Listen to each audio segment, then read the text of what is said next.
வணக்கம். இயக்குனர் அலுவலகம், மாநில வேளாண்மை விரிவாக்க மேலாண்மை நிலையம் குடுமியான்மலை வழங்கும் தினமொரு தொழில்நுட்ப செய்தியில் இன்று நாம் காண இருப்பது இயற்கை வேளாண்மையில் இடுபொருட்கள். இயற்கை வேளாண்மையில் பூச்சிக்கொல்லிகளுக்கு இணையாக செயல்திறனுள்ள தாவர பூச்சி மற்றும் நோயை கட்டுப்படுத்தும் கரைசல்களை பயன்படுத்தலாம். இவ்வாறு செய்வதால் சுற்றுச்சூழலை மாசிலிருந்து பாதுகாக்கலாம். மேலும் நஞ்சில்லா உணவிற்கும் வழிவகுக்கும். பெருங்காய கரைசல்: தண்ணீர் 200 லிட்டர், கோமியம் 10 லிட்டர், பெருங்காயம் 100 கிராம், சாம்பல் 5 கிலோ. சாம்பலை நீரில் கரைத்து வடிகட்டி பயன்படுத்த வேண்டும்.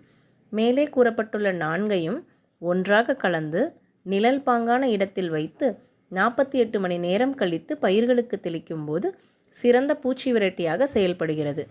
பூக்கும் மற்றும் காய்க்கும் திறனையும் அதிகரிக்கிறது. பரிந்துரை: மேலே கூறப்பட்ட அளவு 1 ஏக்கருக்கு போதுமானது. இரண்டாவது, கருவேல மரப்பட்டை கரைசல். கோமியம் 10 லிட்டர், கருவேல மரப்பட்டை 3 கிலோ, கடுக்காய் பொடி 100 கிராம்.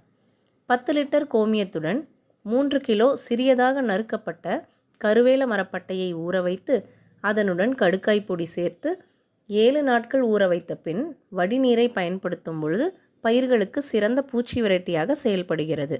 பரிந்துரை: 10 லிட்டர் தண்ணீருக்கு அரை லிட்டர் வடிநீர் போதுமானது. மூன்றாவது, முட்டை வெங்காய கரைசல். சின்ன வெங்காயம் 1 கிலோ, முட்டை 10 எண்கள்.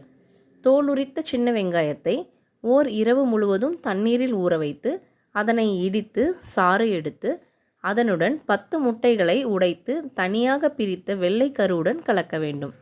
1 வார இடைவெளியில் இருமுறை இதனை பயன்படுத்தும் போது நோய்கள் கட்டுப்படுத்தப்படுகின்றன.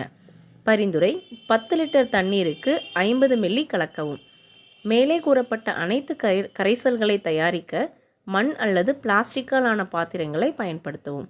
இத்தொழில்நுட்ப செய்தியினை பயன்படுத்தி வேளாண் பெருமக்கள் பயனடையுமாறு கேட்டுக்கொள்ளப்படுகிறார்கள். நன்றி.